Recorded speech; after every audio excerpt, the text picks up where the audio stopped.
chat dari mana saja, kemudian apakah suara saya di sini bisa terdengar dengan jelas? Mungkin bisa dibantu ketik di kolom chat, apakah suara saya bisa dengar dengan jelas? Baik, alhamdulillah, terima kasih. Jadi suara bisa didengar dengan jelas ya. Terima kasih. Ini peserta dari mana saja?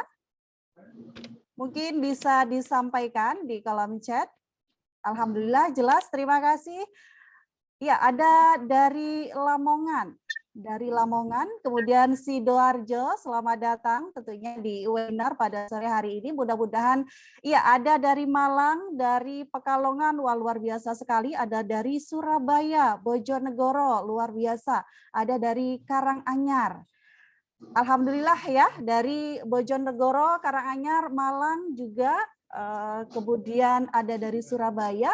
Nah, tentunya nanti kita di sini akan membahas terkait tema kita, yaitu membangun generasi Islami sehat bebas stunting. Nah, alhamdulillah kita dipertemukan di sini dalam webinar online ini. Alhamdulillah, mudah-mudahan kita adalah manusia yang terpilih di sini untuk menciptakan generasi bebas stunting nantinya. Dan saat ini sudah hadir juga di tengah-tengah kita narasumber kita, yaitu Dr. Nurita Alami Dwi SPA. Kita sapa terlebih dahulu. Assalamualaikum, selamat sore Dr. Nurita. Apa kabar? Baik, alhamdulillah masih bertugas ya dokter ya pada sore hari ini. Iya.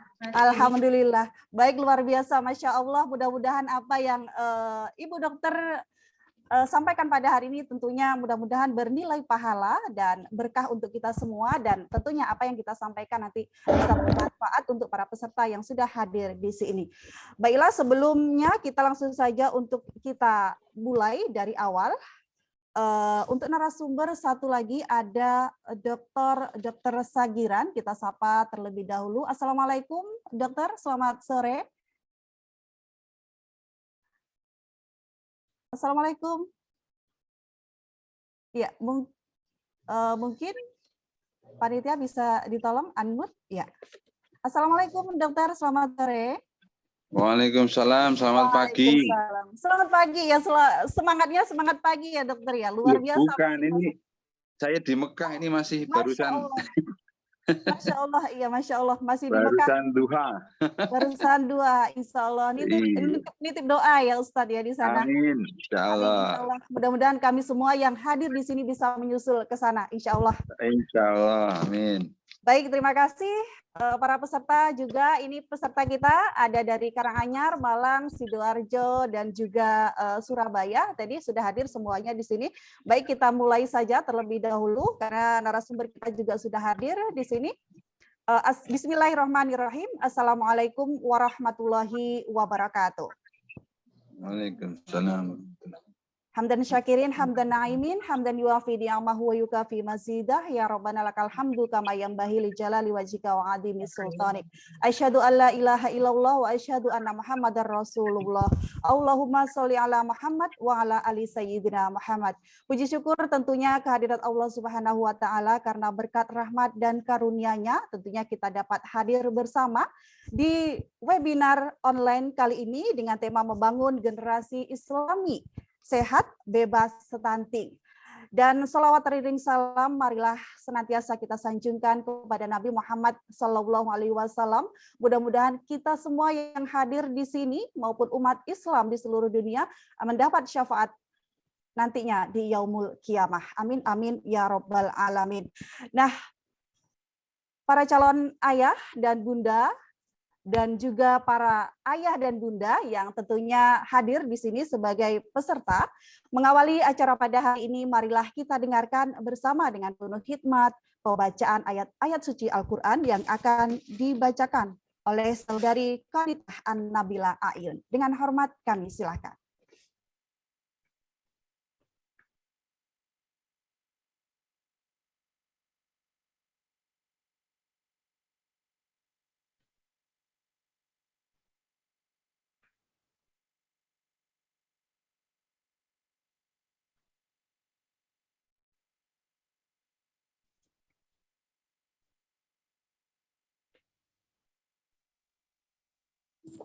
Assalamualaikum warahmatullahi wabarakatuh.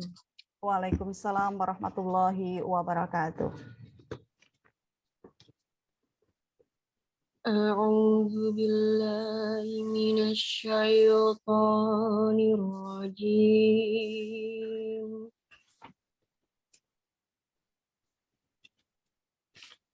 Bismillahirrahmanirrahim.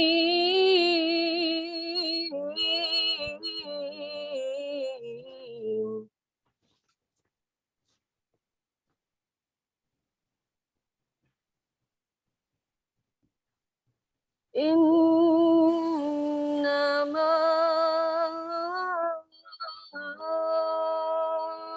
amwalukum wa auladukum fitnah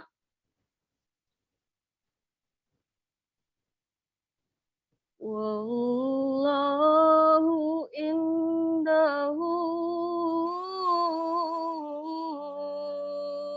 ajrun azim.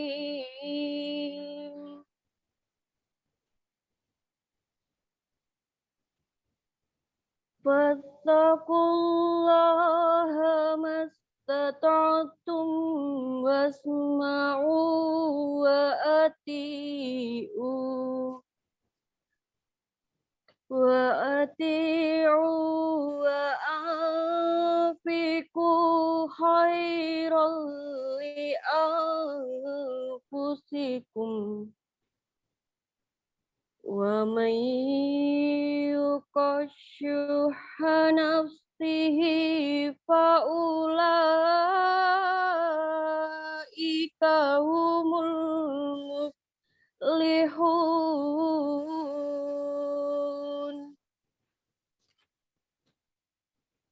In tuqridullaha qardan hasanah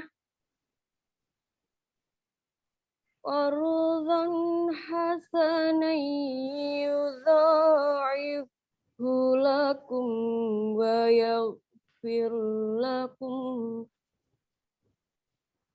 wallahu syakurun halim. Sadaqallahul azim.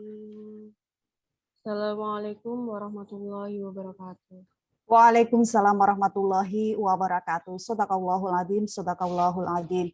Baiklah, narasumber dan panitia dan juga para peserta, selanjutnya marilah kita dengarkan bersama sambutan dari Sekretaris Lazismu Jawa Timur. Berlayar Cik Mamat lamanya sepekan dari Poso ke Balikpapan.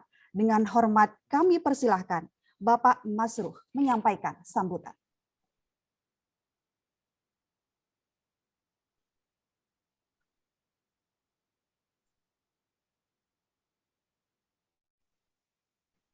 Assalamualaikum warahmatullahi wabarakatuh. Waalaikumsalam warahmatullahi wabarakatuh. Yang terhormat moderator Bu Lisa Ete. Terima Kemudian kasih. yang terhormat para pemateri Dr. Sagiran dan Dr. Nurita yang luar biasa ya. Ternyata Dr. Sagiran posisi umroh di sana. Masya Allah. Kebetulan ketua kita juga umroh dan bermalam di sana sampai Lebaran. Ketua Lazismu Jatim, Yai Imam. Jadi mungkin nanti bisa ketemu sama ketuanya Lazismu. Kami juga sampai Lebaran, insya Allah, Pak. Alhamdulillah. Alhamdulillah, Lazismu Jatim saat ini bisa menyelenggarakan acara ini, seminar tentang stunting. Stunting adalah permasalahan global. Kemudian penanganannya di negara ini pertumbuhannya kalau saya lihat datanya Riskesdas itu masih 0,6%. Jadi masih limit kecil sekali. Sedangkan di Lazismu Jawa Timur ini kita punya beberapa program yang memang menunjang programnya pemerintah. Jadi kita punya 6 pilar sesuai dengan SDGs yang dicanangkan oleh negara dan dunia. Jadi kita ngambil 6 program SDGs dari 17 program yang dicanangkan oleh dunia. Apa 6 program itu? Yaitu tentang pendidikan, kesehatan, ekonomi, sosial dakwah, kemudian kemanusiaan, serta lingkungan. Ada beberapa program kita di pendidikan, yaitu kita memberikan beasiswa mentari, ada beasiswa sang surya, ada peduli guru yang gajinya di bawah standar, kemudian ada beberapa program yang lain tentang pendidikan seperti EduTechMu dan Bus to Campus. Sedangkan di bidang ekonomi kita juga membina UMKM, baik tentang legalitas, entah itu tentang halal, kemudian tentang BPOM dan lain-lainnya. Kemudian juga kita bekerja sama dengan beberapa kampus ya untuk melaksanakan itu. Kemudian ada program peternakan, tani bangkit, ketahanan pangan, dan Lacismu Farm. Sedangkan di sosial dakwah kita banyak tentang penanganan mu'alaf, dai mandiri, dai pelosok. Bahkan kita juga membina teman-teman dari Palestina untuk kita kuliahkan. Kita kuliahkan di Sidoarjo. Kebetulan kita kerja sama-sama UMSIDA. Kita kuliahkan mereka dan ada di sini. Dan kita ajak mereka dakwah keliling ke Jawa Timur. Kemudian ada juga program bedah rumah sama back to masjid. Jadi kemarin awal Ramadan kita bersih-bersih masjid, itu dilaksanakan oleh Lacismu Jawa Timur. Kemudian ada program kemanusiaan seperti Indonesia Siaga, kemudian gudang kemanusiaan. Jadi kita siap dengan gudang kemanusiaan selama ada kebencanaan di seluruh Jawa Timur dan Indonesia, kita sudah siap dengan berbagai macam perangkatnya, termasuk bahan-bahannya sampai mobilnya. Jadi saat mobilnya kita juga siap. Kemudian di sisi lingkungan itu kita juga ada program pelihara daratmu dan sayangi lautmu serta penanaman pohon. Sedangkan di kesehatan yang seperti kita laksanakan saat ini, kita peduli pada kesehatan. Kemudian Indonesia Klinik Mobil, jadi kita punya banyak ambulan di seluruh kabupaten kota kita juga punya ambulan. Jadi di tiap-tiap kota kita ada kantor juga. Kemudian kita juga ada rumah singgah pasien. Jadi pasien yang kesulitan untuk masuk antri di rumah sakit kita siapkan. Kemudian timbang. Nah, timbang ini kita kemarin kerjasama sama NA, itu melaksanakan timbang, yaitu tingkatkan gizi seimbang supaya bebas stunting. Karena ini generasi yang terkena stunting ini adalah generasi masa depan bangsa. Maka kita selamatkan. Kita juga membuat produk-produk untuk siap menangani teman-teman yang terkena stunting. Ini kita nanti bisa kerja sama dokter, sama tim kesehatan dengan RSM Rumah Sakit Muhammadiyah se-Jawa Timur untuk menangani secara cepat korban yang terkena stunting maupun kemarin ada pandemi COVID, yaitu seperti ini. Jadi ini produk ini adalah kita buat ketika korban, kemudian hasil korbannya kita kalengkan, dan ini siap untuk didistribusikan ketika ada kegiatan-kegiatan yang sifatnya mendadak dan sangat penting. Nah, seperti COVID kemarin, orang tidak bisa keluar untuk membeli membeli makanan, maka kita siap makanan yang siap didistribusikan ke masyarakat, dia tidak perlu keluar dan bisa konsumsi di dalam. Sama juga untuk stunting ini, untuk teman-teman yang di pelosok yang kesulitan untuk transportasi dan distribusi, maka kita siap ini untuk penanganan lebih cepat. Saya kira itu. Jadi Lacismu Jatim, Lembaga Amil Zakat Muhammadiyah Jawa Timur, siap membantu untuk penanganan stunting supaya ini juga masalah generasi bangsa ini bisa terselesaikan. Terima kasih dari saya. Mudah-mudahan dari seminar ini menjadikan gerakan yang luar biasa dan ditingkatkan terus supaya pertumbuhan penanganan stunting yang tadi saya bilang 0,6% itu jauh meningkat supaya menjadi zero stunting. Mudah-mudahan ini bukan hanya gerakannya para dokter atau nakes, tetapi ini seluruh masyarakat di Indonesia wajib mendorong ini supaya cepat. Terima kasih. Wassalamualaikum warahmatullahi wabarakatuh. Baik, terima kasih kepada Bapak Masrur selaku Sekretaris Umum Lazismu Jawa Timur. Tentunya tadi sudah disampaikan juga bahwa Lazismu Jawa Timur siap membantu dengan angka penurunan stunting. Nah, stunting ini merupakan permasalahan global dan tentunya nanti kita juga akan memahami apa itu stunting karena sampai saat ini masih ada juga beberapa masyarakat yang belum mengetahui apa itu stunting, kemudian bagaimana anak-anak yang berisiko stunting, kemudian bagaimana juga cara menangani stunting, dan pemerintah Indonesia juga menargetkan pada tahun 2024 itu paling tidak 14% angka stunting turun di Indonesia. Nah, untuk saat ini prevalensi stunting di Indonesia ada sekitar 21,6%, seperti itu. Nah, langsung saja kita akan membahas terkait tema pada sore hari ini. Yang pertama yaitu kita sharing bersama Dr. Nurita Alami di SPA, dokter spesialis anak Rumah Sakit PHC Surabaya. Beliau nanti akan sharing terkait stunting dan juga penanganannya, dan kita juga mengetahui apa penyebab dan juga bahaya dari stunting itu sendiri. Nah, sejak kapan kita harus memulai untuk menjaga agar anak yang tentunya kita lahirkan nantinya bebas dari stunting. Nah, kemudian juga stunting itu apa? Mungkin masih ada beberapa masyarakat yang belum mengetahui, belum benar-benar mengerti apa sebenarnya stunting. Mudah diucapkan, tapi untuk arti sebenarnya masih belum diketahui. Baik, kami persilahkan kepada Dr. Nurita Alami. Silakan, dokter.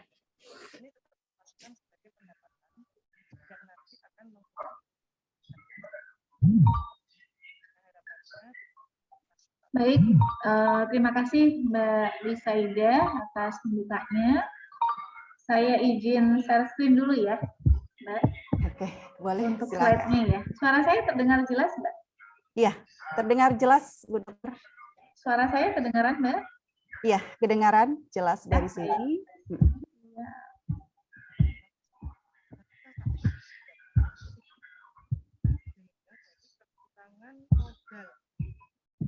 Untuk slide-nya sudah kelihatan ya? Sudah terlihat slide-nya? Ya. Baik, Assalamualaikum warahmatullahi wabarakatuh. Waalaikumsalam warahmatullahi wabarakatuh. Hanya Bapak, Ibu, Ayah, dan Bunda di siang hari ini ya, Insya Allah kita bertemu secara online untuk membahas masalah kesehatan pada anak yang mendapat perhatian cukup besar ya dari pemerintah Indonesia ataupun dunia ya. Pada siang ini saya mendapat judul dari Lazismu Jatim tentang bagaimana membangun generasi Islami yang bebas stunting.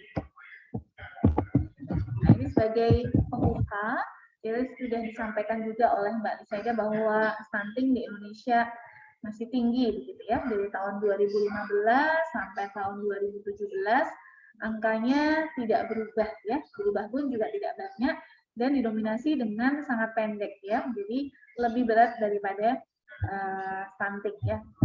Kalau kita lihat distribusinya hampir semua daerah wilayah di Indonesia berwarna merah, artinya memang kejadian stunting di Indonesia masih tinggi ya, sekitar 30 sampai 40%. Kalau kita lihat data dunia, Indonesia termasuk dalam 10 negara yang memiliki angka stunting cukup tinggi. Angkanya tidak berbeda jauh dengan data di Indonesia, yaitu sebesar 36,4%. Sehingga kalau kita lihat di Indonesia, 1 dari 3 orang balita di Indonesia itu 1 diantaranya mengalami stunting ya. Tentu itu sungguh memprihatinkan dan menjadi PR bagi semuanya, baik itu tenaga kesehatan, orang tua, dan juga pemerintah untuk bagaimana mengatasi stunting supaya tidak menjadi bom waktu kelak di kemudian hari. Nah, kita pahami dulu ya, Ibu, Bapak-Bapak, apa itu stunting ya, supaya tidak menjadi kesalahpahaman. Jadi kalau secara kasat mata, biasanya stunting itu memang terlihat anak yang seumuran, gitu ya, seperti tampak di gambar ilustrasi ini. Yang satu lebih pendek daripada teman seusianya, ya. Nah, kalau kita ukur, gitu ya, kalau ini kan kelihatan kasat matanya. Kalau kita ukur dengan kurva, itu dengan kurva WHO, terlihat bahwa panjang atau tinggi badan anak tersebut kurang dari -2 SD ya menurut umur dan jenis kelaminnya. Tetapi tidak semua pendek ya, tidak semua pendek itu kita sebut istilahnya dengan stunting ya. Stunting di sini adalah pendek yang disebabkan oleh kekurangan gizi yang kronis, jadi kekurangan gizi yang sudah lama. Jadi tidak semua anak-anak pendek itu pasti stunting. Sehingga kalau secara kasat mata kita lihat anak kita lebih pendek daripada anak-anak seumurnya, maka segera untuk mencari bantuan berkonsultasi, terutama untuk menegakkan diagnosisnya apakah termasuk pendek karena stunting atau pendek karena yang lain, misalnya pendek karena penyakit infeksi, pendek karena kekurangan hormonal, pendek karena memang ada kelainan genetik dan lain sebagainya, atau pendek yang masih normal karena memang potensi genetik di keluarganya seperti itu ya. Jadi harus hati-hati juga membahas stunting ya, karena banyak sekali sekarang orang menulis di media sosial tentang apa itu stunting ya, supaya tidak terjadi kesalahpahaman. Nah, kalau kita masukkan di kurva, ini adalah kurva WHO ya Bapak Ibu. Yang warna pink adalah perempuan, yang warna biru adalah laki-laki. Jadi kalau misalnya dokter anak memplot, mengukur tingginya, kalau tinggi badannya itu di bawah -2 SD, maka kita diagnosa sebagai stunted atau pendek. Kalau dia di bawah -3 SD, itu namanya sangat pendek. Tetapi kembali lagi bahwa tidak semua pendek atau tidak semua stunted adalah stunting, ya. Sehingga ketika dokter anak mendiagnosis stunting, maka akan dievaluasi lanjutan apakah ini sebagai kondisi stunting karena kekurangan gizi kronis atau penyebab yang lain. Ya, jadi Bapak Ibu tidak perlu berkecil hati dulu kalau misalnya di plot, diukur di puskesmas, di posyandu itu pendek, tidak perlu langsung berpikir oh ini bahwa ini pasti stunting ya. Jadi harus mencari bantuan dulu untuk memastikan apakah memang betul ini stunting atau karena pendek penyebab yang lainnya. Nah, kenapa sih kok stunting itu menjadi perhatian ya? Karena banyak bahaya yang terkait dengan stunting ya, baik itu jangka pendek ataupun jangka panjang. Anak-anak yang mengalami stunting akan lebih sering sakit ya, terutama oleh penyakit infeksi dan biaya berobat ke rumah sakit juga pasti besar, dan tentu kalau sering sakit akan sering masuk rawat inap ya, dan kalau infeksinya berat tentu angka kematian juga jadi lebih tinggi daripada anak-anak yang tidak mengalami stunting. Jangka panjangnya tentu akan menyebabkan kualitas hidup seorang anak, terutama dalam hal IQ atau kecerdasan atau kognitif dan performa mereka baik itu di sekolah ataupun di masyarakat. Nah, tentu kalau misalnya mereka bisa bertahan sampai besar, banyak sekali penyakit metabolik yang akan dialami oleh anak-anak stunting, mulai dari kencing manis, hipertensi, penyakit jantung koroner, stroke, dan lain sebagainya. Nah, itu akan menjadi bom waktu kalau kita tidak bisa mendeteksi stunting atau bahkan mencegah stunting di awal usia-usia emas seorang anak, terutama di 1000 hari pertama. Nah, stunting itu tidak terjadi secara tiba-tiba, Bapak Ibu ya. Jadi awalnya di 1000 hari pertama kehidupan itu adalah kenaikan berat badan yang tidak adekuat. Jadi ketika ayah, ibu, atau bapak ibu semuanya mendapati seorang anak kenaikan berat badannya tidak adekuat, maka segera mencari bantuan ya. Karena kalau diteruskan akan menjadi stunting tadi, kekurangan gizi yang kronis sehingga anaknya menjadi pendek. Berat badan yang tidak naik yang diteruskan, dibiarkan saja tanpa terapi, tentu akan mempengaruhi tinggi badannya, akan mempengaruhi lingkar kepalanya, dan akan berdampak terhadap kecerdasan seorang anak.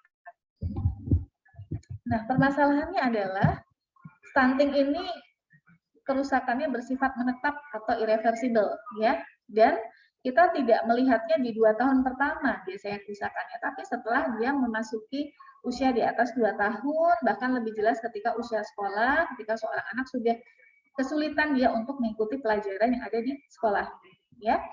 Dan anak-anak yang stunting akan melahirkan generasi yang stunting juga, sehingga penting bagi kita sebagai orang tua untuk mencegah supaya anak-anak tidak mengalami kondisi stunting atau kekurangan gizi yang kronis tadi.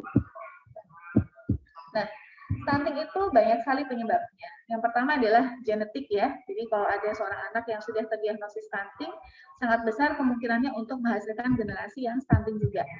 Tetapi ada juga faktor-faktor yang bisa dirubah. Misalnya karena asupan nutrisi yang kurang tepat, itu ayah ibu harus sebaiknya mempersiapkan ya fase-fase MPASI, fase-fase selama kehamilan ya. Kemudian adalah mempersiapkan juga kesiapan secara ekonomi ya, karena pertumbuhan seorang anak tentu ditunjang dengan ekonomi yang sehat ya. Kemudian pastikan anak-anak tidak mengalami sakit berulang ya.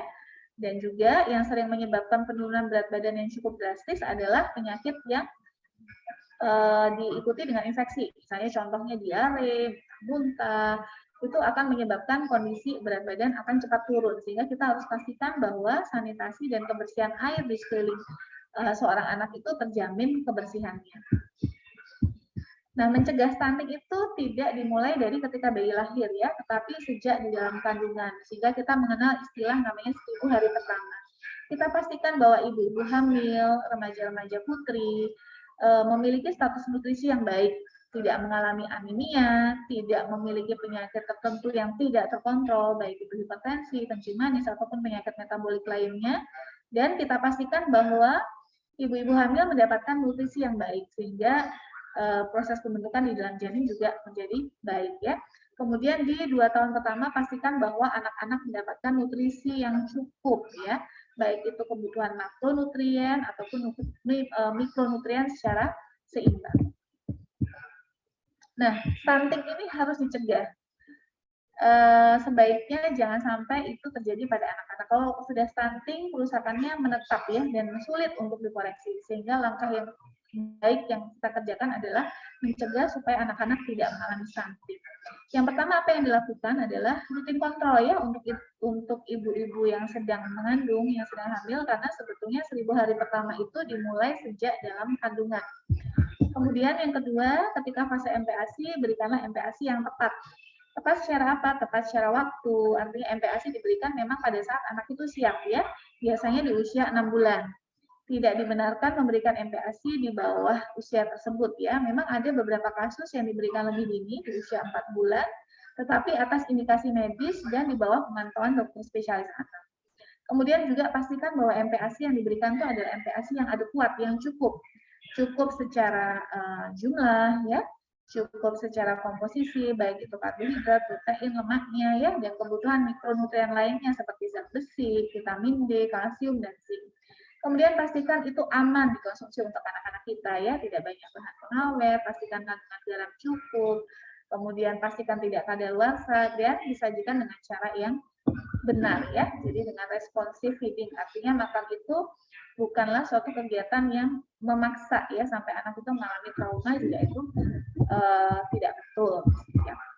Kemudian pastikan bahwa anak-anak kita rutin kontrol ya, baik itu ke posyandu, ke dokter spesialis anak untuk memastikan berat badan baik, panjang badan dan lingkar kepalanya. Kalau kenaikan berat badannya sudah tidak sesuai dengan kurva supaya tidak mengalami stunting, maka sebaiknya dikonsultasikan dengan dokter spesialis anak ya, karena mencegah itu lebih baik daripada sampai terjadi stunting.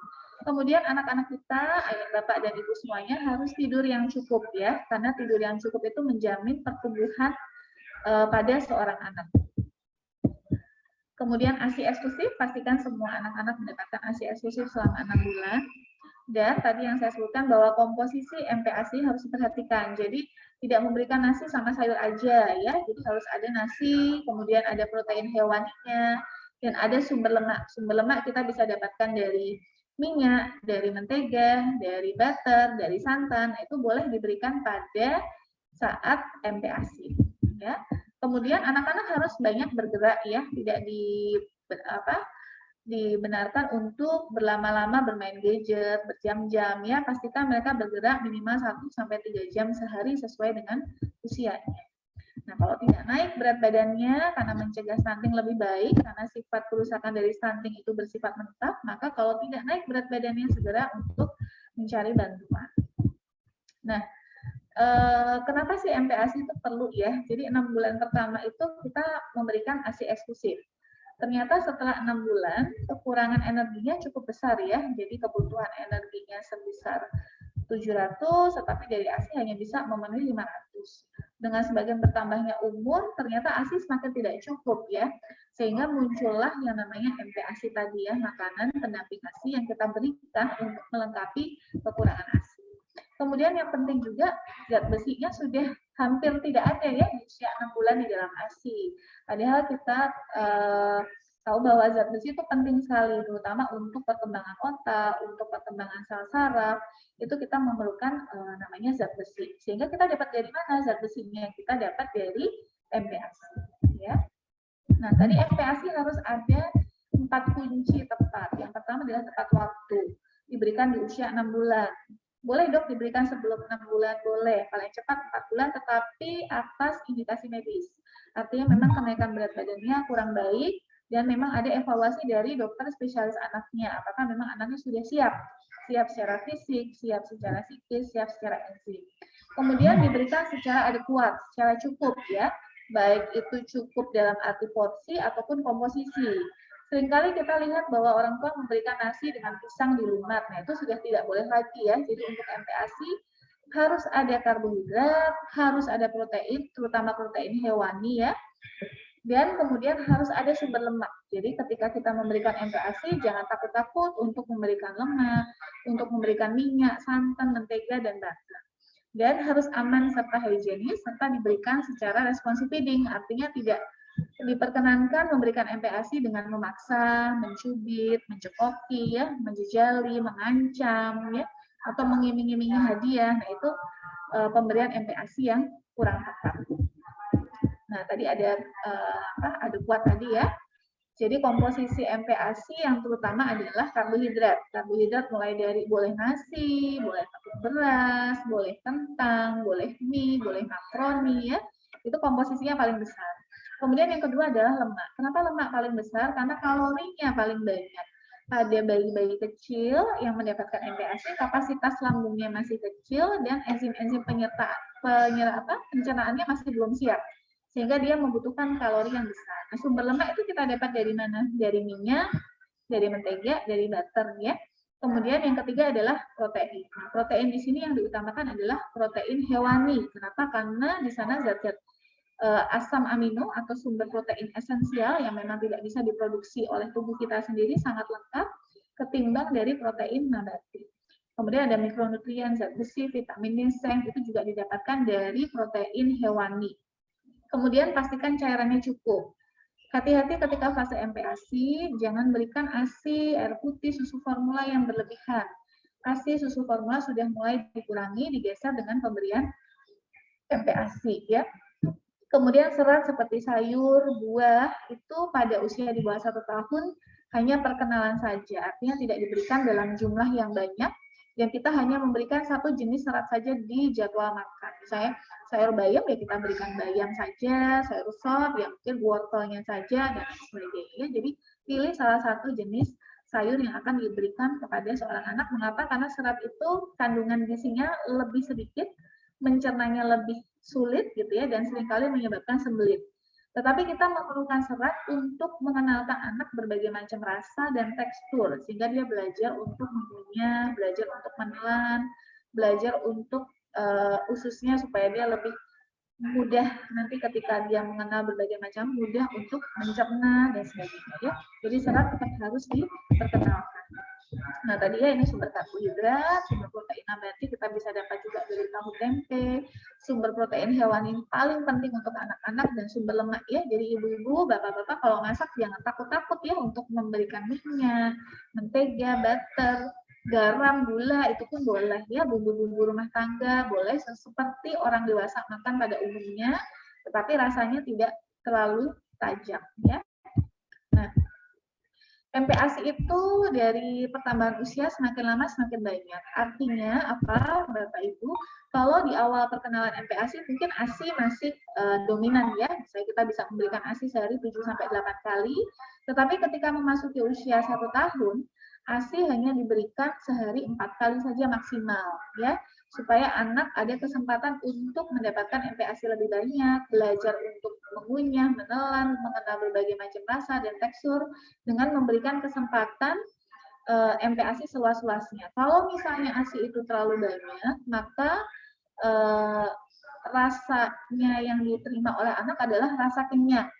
Jadi ketika Bapak Ibu memberikan MPASI, tidak ada minat untuk anak itu mencicipi, minat untuk ingin tahu itu makanan apa, karena di perutnya sudah kenyang dengan ASI ataupun susu formula. Nah, ini yang seringkali menyebabkan kenaikan berat badan pada anak menjadi kurang optimal ya, karena kita tidak lupa untuk mengikuti.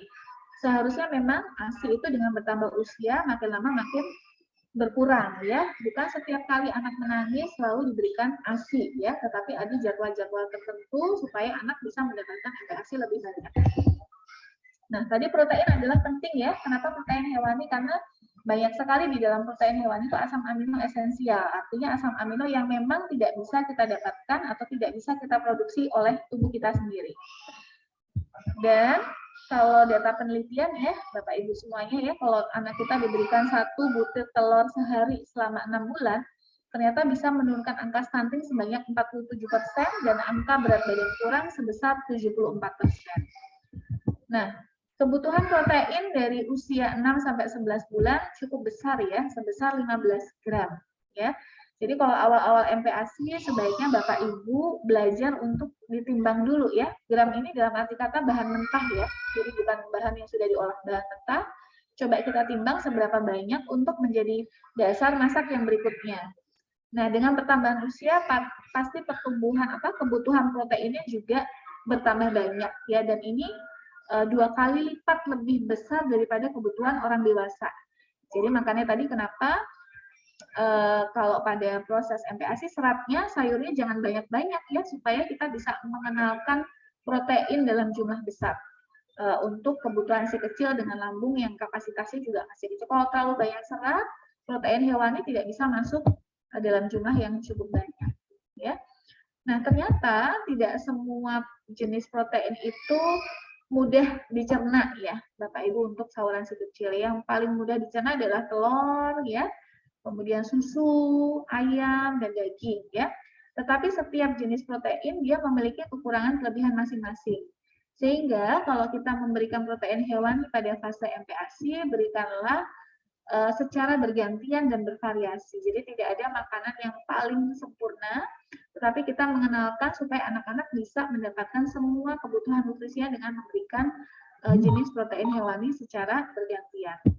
Nah, ketersediaannya di dalam saluran cerna setelah dicerna, kemudian masuk ke dalam peredaran darah, ternyata yang paling baik adalah protein hewani ya, ketimbang protein nabati. Karena itu mengapa untuk MPASI kita utamakan protein hewani daripada protein nabati. Nah, kemudian yang penting lagi untuk mencegah stunting selain protein adalah zat besi. Sumber zat besi terbaik adalah protein hewani ya. Kalau kita lihat ini adalah sapi dengan berat 30 gram, itu setara dengan 250 gram bayam yang masak. Jadi artinya kita memberikan sekitar 1/8 kali lebih sedikit ketimbang bayam ya. Artinya kalau misalnya memang kapasitas lambungnya kecil dari seorang anak, maka kita lebih baik untuk memilih protein hewani ya. Selain zat besi itu penting untuk mencegah stunting, juga penting untuk memastikan bahwa perkembangan otak seorang anak menjadi baik. Kemudian yang ketiga adalah zinc ya. Zinc ini juga penting untuk mencegah stunting. Kita juga bisa dapat dari berbagai macam protein hewani. Selain untuk memastikan kenaikan tinggi badannya baik, juga penting untuk menjaga sistem imun seorang anak. Nah, jadi kalau contoh menu pada MPASI, coba kita lihat harus ada karbohidratnya, beras putihnya, kemudian protein hewani, kemudian sumber lemak, kemudian adalah seratnya dari bayam ya. Jadi selalu seperti ini menunya. Jadi tidak bisa diberikan nasi sama serat aja ya. Atau kasih beras putih dengan ikan kembung, kemudian ada sumber lemaknya misalnya minyak kelapa, dan seratnya kita bisa kasih buncis ya. Serat pun, sayur pun kita tidak memberikan 2 macam sayur dalam sekali makan, tetapi cukup 1 jenis saja supaya tidak menghabiskan kapasitas isi dari lambung seorang anak. Nah, yang paling penting juga adalah memberikan MPASI secara responsive feeding. Artinya kita memberikan MPASI itu ketika bayinya lapar. Jadi penting bagi Bapak Ibu untuk mengenali apakah pada saat kita memberikan MPASI, bayinya dalam kondisi lapar ataupun kenyang ya. Jadi untuk memberikan MPASI sebaiknya anak punya jadwal yang rutin ya, yang kita kenalkan sehari-hari. Kapan dia harus minum ASI, kapan dia harus mendapatkan jadwal makan utama, kapan dia harus mendapatkan selingan ya. Nah, biasanya untuk panduannya kita menggunakan jarak 2 jam. Jadi jarak antara makan besar dengan ASI minimal 2 jam dengan harapan bahwa lambungnya sudah kosong ya. Ketika lambung itu kosong, maka ada rasa lapar ya. Sehingga kalau dia lihat makanan dia menjadi minat ya, menjadi tertarik untuk mencoba ya, karena pada saat awal-awal kita memperkenalkan mungkin itu rasa yang baru buat dia ya, jadi dia icip-icip dulu baru akhirnya dia mulai menyendok dan mulai mengunyah kemudian menelan ya. Kemudian makan juga jangan terlalu lama. Biasakan makan sekali makan satu sesi hanya maksimal 30 menit. Artinya kalau memang makan itu nggak habis, boleh kita akhiri, tidak perlu kita paksa untuk seorang anak menghabiskan porsi makanan yang sudah kita buatkan ya. Nah, jadwal itu diikuti dengan rutin ya, Bapak Ibu ya. Jadi kalau misalnya sebelum jadwalnya makan, jangan diberikan ASI atau jangan diberikan camilan yang manis, cukup diberikan air putih kalau memang belum jadwal untuk MPASI ataupun camilan.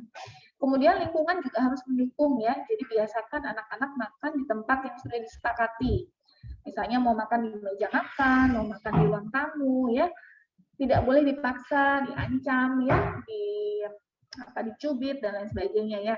Kemudian tidak boleh ada distraksi. Jadi kalau misalnya makan, ya kita fokus untuk makan, tidak sambil lihat TV, bermain-main ya, atau lihat HP. Nah, itu akan menjadi kebiasaan yang kurang baik. Dan berikan makan pada saat lapar, bukan untuk memberikan hadiah ya. Nah, kemudian secara prosedur, berikan kesempatan kepada anak untuk memegang makanannya, untuk memegang sendoknya, untuk berantakan juga nggak apa-apa selama masih dalam sesi makan ya. Dan pada saat makan, karena tidak boleh dipaksa, kita boleh mencoba menawarkan sebanyak 10-15 kali suapan. Kalau ternyata anak itu tidak mau, maka proses pemberian makanan bisa diakhiri. Nah, ini adalah contoh jadwal yang kita bisa kerjakan untuk si kecil, dan yang paling penting adalah konsistensi untuk menerapkan jadwal dari MPASI ya. Nah, jadi Bapak Ibu semuanya, untuk mencegah stunting, karena kita perlu sumber protein hewani, ada zat besi, ada seng, maka perlu ya setiap kali MPASI harus ada protein hewani. Nah, kalau sudah stunting dok, kita lihat anak-anak kita kok lebih pendek ya dari teman seusianya ya. Jadi yang paling penting dari stunting adalah mencegah. Karena kalau sudah terjadi stunting, kerusakannya menetap, tidak bisa kembali, sehingga mencegah menjadi lebih baik ya. Kemudian yang kedua, kalau sudah merasa pendek, pastikan dulu ini memang stunting atau stunted karena penyebab yang lain. Karena tidak semua pendek adalah stunting ya. Stunting di sini karena akibat kekurangan gizi yang kronis ya. Nah, kalau memang betul stunting, nah, pastikan kita menerima sebagai orang tua, tidak denial ya. Kemudian pastikan tidak ada penyakit penyerta lain. Setelah itu kita optimalkan pertumbuhan perkembangan si kecil ya. Biasanya memang di atas 2 tahun banyak orang tua yang baru menyadari bahwa anak yang mengalami stunting dengan cara apa? Memberikan nutrisi yang terbaik, stimulasi ya. Kita sering mengajak anak kita main, bercanda, kemudian pastikan memang istirahatnya cukup dan ada aktivitas fisik yang baik ya. Nah, untuk ibu menyusui, kalau misalnya masih ASI eksklusif, ya karena memang di awal itu adalah ASI yang terbaik, maka sebaiknya puasanya ditunda. Boleh berpuasa kalau misalnya si kecil sudah MPASI, ya.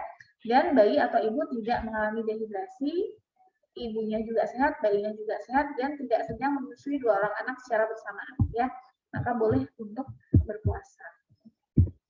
Nah, supaya tetap sehat, karena 6 bulan pertama itu adalah ASI eksklusif untuk mencegah stunting, ibu-ibu tetap ya makan tetap harus 3 kali sehari, minumnya juga tetap 2 liter, dan menyusui seperti biasanya, seperti on demand ya, sesuai dengan permintaan seorang anak. Kemudian istirahat cukup ya, dan berbagi tugas dengan anggota keluarga yang lain. Kira-kira demikian Mbak, sebagai penutup, es kelapa rasanya segar, biar manis ditambah gula. Bulan puasa nggak boleh mager, ayo semangat cari pahala. Terima kasih. Masya Allah, luar biasa.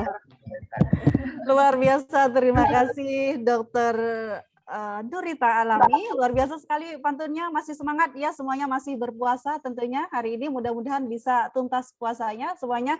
Dan tadi juga disampaikan bahwa angka stunting di Indonesia masih sangat tinggi.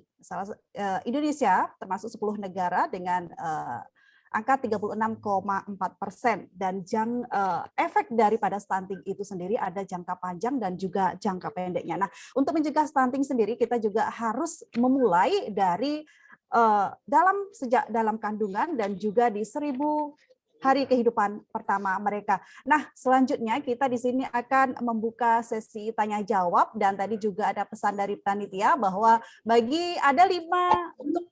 ada 5 hadiah untuk penanya terbaik. Kami persilahkan boleh di kolom chat maupun bisa raise hand ya. Bagi yang ingin bertanya kami persilahkan mungkin bisa di kolom chat. Nah, nanti juga akan diberikan hadiah berupa bingkisan. Ada 5 hadiah untuk penanya terbaik pada sore hari ini. Kami persilakan bagi para calon ibu, calon bapak juga, atau bahkan di sini ayah bunda yang sedang mengikuti webinar kali ini terkait stunting, mungkin bisa lebih mengenali apa itu stunting. Nah, tentunya kita sebagai orang tua harus bekerja sama antara ayah dan juga ibu untuk memberikan gizi yang terbaik untuk anak-anak kita ke depannya agar terhindar dari yang namanya stunting itu sendiri. Nah, tadi ada titipan pertanyaan ya, ada titipan pertanyaan dari Zahratul Isnaini, mungkin tadi sebenarnya sudah disampaikan juga. Nah, apa yang diturunkan dari orang tua yang dapat menyebabkan stunting pada anak?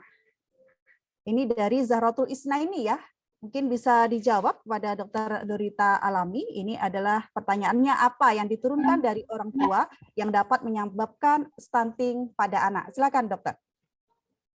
Maaf Mbak, suaranya putus-putus, boleh diulang Mbak? Suaranya putus-putus ya. Apa yang diturunkan dari orang tua yang dapat menyebabkan stunting pada anak? Oh ya, baik, terima kasih pertanyaannya. Jadi prinsipnya ketika seorang anak itu mengalami stunting, maka generasi penerusnya itu juga akan stunting, Mbak. Gitu ya. Jadi yang baik adalah mencegah, gitu ya.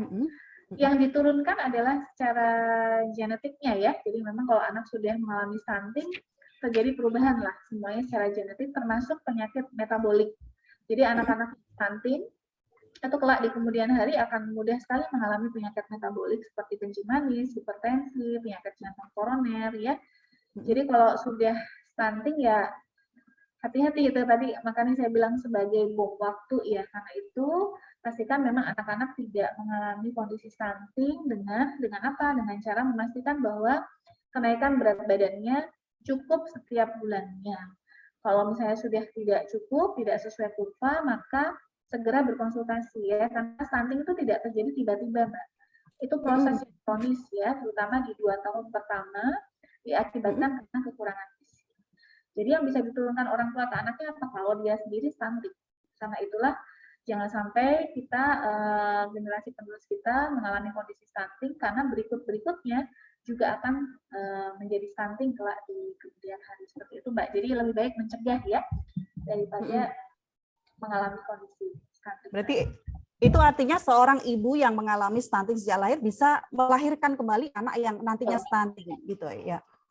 Begitu ya dokter. Nah, apakah untuk mencegah stunting sendiri bisa dimulai dari mereka sejak mungkin SMP, atau mungkin dari kesehatan sendiri bisa memberikan sejenis vaksin atau seperti apa? Jadi kalau kita mencegah stunting dimulainya dari sejak dalam kandungan. Jadi kalau kita bicara sejak dalam kandungan berarti kita mempersiapkan ibu hamil, ya. Ibu hamil dipersiapkan sebaik mungkin secara status nutrisinya, pastikan ibu tidak mengalami kondisi kurang zat besi, tidak ada penyakit-penyakit yang menyertai yang bersifat kronis. Nah, ibu hamil itu tentu berasal dari remaja putri.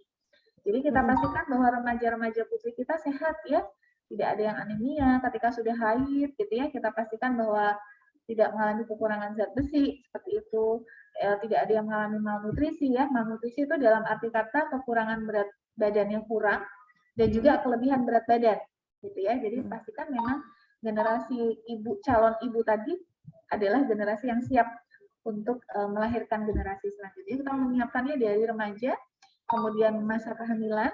Setelah itu 2 tahun pertama memang sebaiknya dipantau setiap bulan. Seperti itu, Mbak. Ya.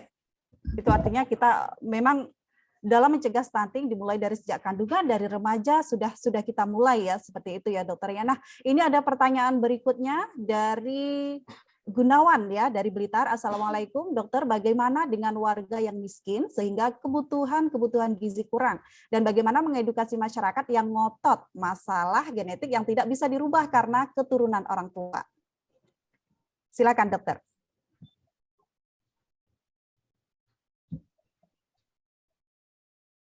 Iya Mbak, untuk ini ya kemiskinan tadi ya Mbak ya.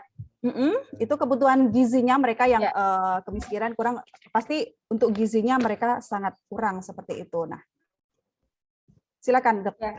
Jadi memang kalau kita lihat ada dua faktor resiko kan tadi yang bisa dirubah, yang tidak bisa dirubah. Yang tidak bisa dirubah adalah genetik. Jadi genetik artinya kalau seorang ibu itu stunting, kemungkinan besar akan menghasilkan generasi stunting. Kita juga nggak bisa berbuat apa-apa, karena itu lebih baik mencegah. Nah, kemudian yang kita bisa rubah adalah salah satunya adalah faktor ekonomi ya. Faktor ekonomi. Jadi untuk, tadi kan kalau kita bicara stunting, nutrisi kan harus bagus, harus sehat, sanitasi harus baik. Nutrisi terpenting dalam mencegah stunting salah satunya adalah protein hewani, di mana protein hewani itu ya tidak murah begitu ya. Mungkin yang mudah dapat di mana-mana adalah telur ya, karena itu tadi data penelitian menunjukkan kalau anak-anak mendapatkan telur cukup, itu bisa mencegah terjadinya. Nah, untuk kemiskinan itu memang tidak bisa kita berdiri sendiri ya. Kalau misalnya kemiskinan kan kita harus melibatkan pemerintah, kemudian juga banyak sekali aparat yang terlibat di sana ya. Karena itu kalau kita bicara masalah stunting bukan menjadi tanggung jawab perorangan, tetapi menjadi tanggung jawab kita semuanya. Nah, kalau misalnya memang di daerah yang sulit, kita bisa menggunakan sumber daya alam yang ada di sekitar kita. Jadi misalnya kan kaya ya, kalau memang susah beli telur, nggak ada ya, kita melihat kalau misalnya dekat sungai, kita bisa pakai ikan yang ada di sungai, gitu ya. Justru lebih kalau sehat ya dokter ya. Ya kita bisa ya memelihara telur ke telur gitu ya, sehingga kita tidak perlu membeli telur sendiri. Jadi kita memanfaatkan apa yang ada di dalam lingkungan kita. Sembari memang ini stunting bukan menjadi tanggung jawab individu, tetapi memang menjadi tanggung jawab semuanya termasuk pemerintah. Tapi kan kita tidak bisa menunggu pemerintah saja ya Mbak ya. Memang kita kan sebagai orang tua yang diberikan amanah seorang anak yang harus bergerak gimana caranya supaya anak kita bisa bertumbuh menjadi individu yang sehat kan. Cara paling gampang adalah pakai aja apa yang ada di lingkungan kita. Sulitan cari sayur, kita nanam sendiri gitu kan. Susah beli telur ya kita pelihara telurnya, telur per telur. Misalnya kita di alam dekat sungai tadi kita mancing aja di situ, ada ikan apa. Tidak harus ikan yang mahal ya, mungkin orang-orang protein yang bagus, misalnya ikan salmon, tidak selalu ikan salmon itu lebih baik ya. Bahkan secara penelitian, ikan kembung, ikan lele, untuk kandungan omega 3, omega 6-nya jauh lebih baik daripada ikan salmon yang kita harus hadirkan dari luar yang harganya jauh lebih mahal. Gitu. Ikan lele kalau kita memang kesulitan, kita bisa memelihara sendiri kan ya, beli bibit lele, kita bikin kolam sendiri, dikenakan sendiri, bisa menjadi sumber protein untuk anak-anak. Iya, baik. Jadi itu intinya kita bisa contohnya bisa memanfaatkan alam sekitar ketika mungkin merasa kurang ketika kita harus memenuhi kebutuhan atas kemampuan kita sendiri, karena di sekitar kita juga banyak yang bisa kita manfaatkan seperti yang disampaikan oleh dokter tadi. Nah, ini berikutnya ada pertanyaan dari Umi Nur Fadilah. Assalamualaikum warahmatullahi wabarakatuh. Saya Umi Nur Fadilah. Izin bertanya, anak ada masa di mana dia sulit makan, dokter. Namun kita sebagai orang tua tidak bisa memaksa anak untuk makan. Nah, lalu bagaimana cara kita untuk mengatasi hal tersebut agar gizi tetap tercukupi dan tidak terjadi stunting? Seperti itu. Ini permasalahan anak yang sulit makan tadi ya, dok ya. Mungkin bisa disampaikan kembali, dok. Silakan. Ya Mbak, terima kasih pertanyaannya. Suara saya jelas nggak ya Mbak Lisa ya? Jelas, jelas di Ya, sini. karena suaranya Mbak putus-putus. Jadi memang kesulitan makan itu seringkali dialami ya, terutama di awal-awal kita memperkenalkan MPASI. Secara penelitian, ternyata kalau dievaluasi kenapa sih anak nggak makan, itu paling sering adalah dikarenakan karena penerapan pemberian MPASI yang kurang tepat. Terutama soal responsif feeding ya, jadi memberikan makan pada saat anak lapar, memberikan makan pada saat anak memang menginginkan untuk makan. Nah, itu orang tua memang sebaiknya harus jeli ya. Dan rutinitas itu dibentuk sejak bayi baru lahir. Jadi kalau misalnya orang tua jeli itu sejak lahir sebetulnya kita sudah bisa tuh melihat jam berapa ya biasanya anak kita minta ASI. Nah, itu karena itu makanya sejak bayi baru lahir kita sebaiknya mengenali apakah tanda tangisnya ini tanda tangis untuk minta ASI atau tanda tangis yang seringkali yang ditemukan adalah orang tua kalau anaknya nangis itu jawabannya adalah ASI atau susu formula gitu ya. Padahal belum tentu seperti itu. Jadi kalau misalnya 0 sampai 6 bulan ibu-ibu lihat anak ini misalnya ada tanda lapar ya, ada tanda laparnya bayi itu misalnya gini. Dia mengecap-ngecap, buka mulut, terus kemudian dia toleh kanan kiri untuk mencari payudara. Nah, itu adalah salah satu tanda lapar ya. Nah, itu kita bisa catat itu sebetulnya. Jam berapa sih sebenarnya anak saya itu biasanya minta nenen gitu ya, minta ASI. Saya minta nenennya jam 6, kemudian nanti biasanya jam 2 jam lagi jam 8, jam 10 dan seterusnya. Nah, itu siklus itu sebetulnya sudah terbentuk di 0 sampai 6 bulan pertama. Jadi kalau orang tua jeli di 0 sampai 6 bulan pertama itu bisa ditulis kebiasaan harian anak itu seperti apa. Jam berapa dia tidur paginya, jam berapa dia tidur siangnya. Nah, setelah itu kita kenali di 6 bulan pertama, itu akan menjadi dasar kita untuk nanti memberikan MPASI. Karena sebetulnya yang sering keliru adalah jadwalnya yang kita tepat. Jadi misalnya tadi jam 8, misalnya contoh begini ya, 6 bulan kita memberikan MPASI sehari 3 kali, camilan 1 kali. Ya, kita sudah punya jadwal. Biasanya nyatanya jam 6 dok, jam 8, setengah 9 dia tidur. Jam 11 dia terbangun, minta nenek, nanti jam 1 dia minta nenek lagi, setelah itu tidur sebentar. Nah, itu kan orang tua sudah paham ya, seperti itu jam-jamnya di 0 sampai 6 bulan. Nah, kita tinggal mengganti jam menyusui itu dengan MPASI. Misalnya contohnya jam 6 netek, jam 8 netek. Jam 8 kita bisa ganti dengan MPASI. Karena itu ritmenya dia yang sudah terbentuk jam 8, biasanya dia sudah mulai lapar. Nah, itu kita ganti dengan MPASI. Terus kemudian tadi tidur. Kalau misalnya sudah kebiasaan tidur, ya udah tinggal kita lanjutkan ya. Nanti makan lagi, biasanya nenek lagi jam 11 dok. Itu kita bisa masukkan, jangan ASI yang diberikan, tetapi camilannya diberikan. Kemudian tidur siang, bangun tidur siang dia nenek dok. Nah, itu kita bisa ganti dengan makan siang gitu ya. Jadi lihat ritmenya dia hari-hari. Nah, jadi itu harus terbentuk ya, ibu-ibu harus terbentuk dan memang diajarkan sejak bayi baru lahir. Itu bisa diajarkan. Kita asalkan orang tua konsisten dan concern ke situ.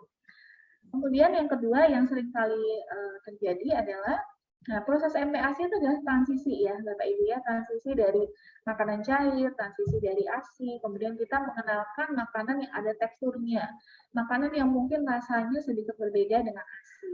Nah, ketika kita mengenalkan, terkadang kita nggak sabar, ingin anak kita harus suka, ingin anak kita harus habis, ingin anak kita pokoknya kalau kita sodorkan sendok harus buka mulut, harus minat. Nah, itu terkadang yang kita sebagai orang tua juga harus sabar berproses ya, karena makan itu bukan suatu hal yang mudah untuk anak-anak.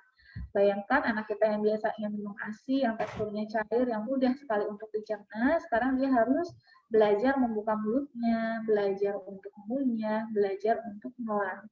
Jadi ketika tadi saya bilang jam 8 yang biasanya ASI kita ganti dengan MPASI, anak kita menolak, anak kita nggak mau, nah kita evaluasi dulu sebabnya. Satu, apa yang harus dikerjakan? Jangan memaksa.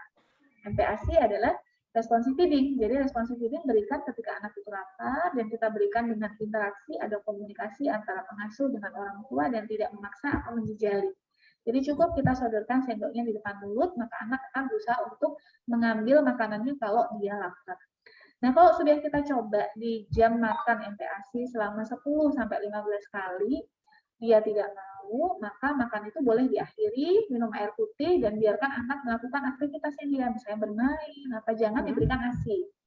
Baik. Nanti jam yang berikutnya jam 10, ketika dia betul-betul lapar, baru kita masuk ke fase camilan. Nah, ketika anak tidak mau makan, kita evaluasi, kenapa ya tidak mau makannya? Mungkin rasanya dia tidak suka, mungkin teksturnya kurang halus, mungkin kurang hangat, mungkin pada saat itu kita lupa, mungkin anak kita ngantuk sebetulnya ya, atau lagi pengen main, atau misalnya memang sudah dicari sebabnya, sudah ketemu, nanti baru kita coba lagi latihan untuk melatih mereka di jam camilan, sambil kita mengajarkan untuk rutinitas tadi. ya begitu. Jadi Ya. memang MPASI itu harus kreatif ibu-ibu, makannya juga harus ganti-ganti ya. Jadi di usia awal itu di 6 sampai 9 bulan bayi memang sebaiknya diperkenalkan dengan berbagai macam jenis makanan, berbagai macam tekstur. Kalau dia gagal di satu menu bukan berarti terus akan gagal seterusnya ya. Kalau dia gagal satu kali mungkin nanti siang bisa dicoba lagi menu MPASI yang sudah ayah ibu semuanya persiapkan, yang di jam 8 tadi dia tidak makan gitu ya. Jadi memang MPASI itu proses belajar, yang belajar bukan hanya bayinya tetapi juga pengasuhnya, untuk mengenali setiap tadi tanda lapar dan kenyang, mengenali minatnya, mengenali kesukaan anak-anak apa. Dan terkadang kalau kita mau mengenakan MPASI, misalnya dia nggak mau, kita bisa lihat flashback dengan kebiasaan ibunya pada saat hamil. Misalnya pada saat hamil lebih senang makanan-makanan yang Indonesian food, atau makanan-makanan barat yang keju-keju seperti itu ya. Nah, biasanya anak-anak kita akan seleranya mirip-mirip. Kalau misalnya dulu waktu hamil sukanya makan yang keju-keju, yang gurih-gurih, nah mungkin pada saat MPASI juga sama seleranya seperti itu. Ya. Baik, intinya kita tidak boleh memaksa ya, tapi kita sebagai orang tua harus kreatif bagaimana agar anak kita bisa mencoba MPASI itu dari mungkin dari dia yang ASI cair dan dia bisa mencoba makanan pada saat MPASI sehingga anak terhindar dari tidak mau makan seperti itu. Nah, kita masih ada beberapa pertanyaan, tapi kita sudah mau masuk di sesi kedua. Kita akan mendengarkan terlebih dahulu pemaparan berikutnya. Dan tentunya nanti pertanyaan yang belum terjawab mungkin akan kembali dijawab, tapi setelah kita mendengarkan sharing dari Dr. Sagiran terlebih dahulu. Baik, selanjutnya untuk sesi sharing akan kita undang Dr. Sagiran SPB KLMkes. Saat ini beliau merupakan dokter Rumah Sakit PKU Muhammadiyah Gamping yang akan sharing mengenai generasi sehat Islami. Halo, Assalamualaikum, selamat sore dokter. Masih aktif ya? Sebentar. Baik. Waalaikumsalam. Wah. Ya, siap. Baik, dokter, kami persilakan untuk sharing berikutnya. Masya Allah, luar biasa. Untuk apakah sudah ada materi dari saya, dari asisten? Silahkan ditampilkan. Silakan ditampilkan. Saya sendiri. Saya soalnya pakai HP, mohon maaf. Ya, tidak apa-apa, masih terlihat jelas dan suaranya juga jelas dari sini, dokter. Ya. Kami persilakan sharing saat ini kita generasi sehat Islami. Kami silakan. Materinya dari situ? Materinya mohon kepada panitia yang mungkin kami silakan. Ya, baik. Oh ya, sudah. Ya, sudah. Sudah? Sudah, dokter? Ya, coba slide ini slide saya ini. Atau slide-nya panitia? Nah, ya. Sudah dokter sejak awal. Bismillahirrahmanirrahim. Assalamualaikum warahmatullahi wabarakatuh. Waalaikumsalam warahmatullahi wabarakatuh. Bapak Ibu yang kami hormati, rahimakumullah. Terima kasih atas kesempatan yang diberikan pada saya untuk sharing dengan Bapak Ibu sekalian. Bapak Ketua, Sekretaris, Pengurus AISMU Jawa Timur dan panitia, luar biasa pemikirannya. Udah kayak mikirkan negara bener ini, luar biasa tadi Pak Sekretaris sambutannya lengkap ya. Bu Dokter Nurita Alami dari Rumah Anak Dokter Ita. Bagus sekali ya. Terima kasih, saya juga ikut mendengarkan. Baik, materi yang dari saya dari sisi Islam ya. Slide berikutnya coba. Jadi kita ini harus menyadari sepenuhnya. Ya, sekali lagi sepenuhnya. Slide lanjut, next.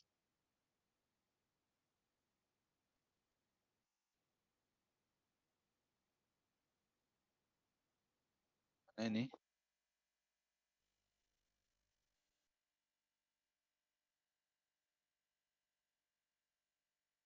Next slide.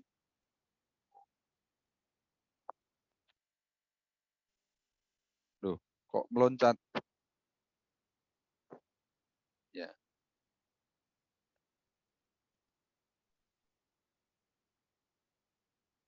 Slide next. Ya, sebentar.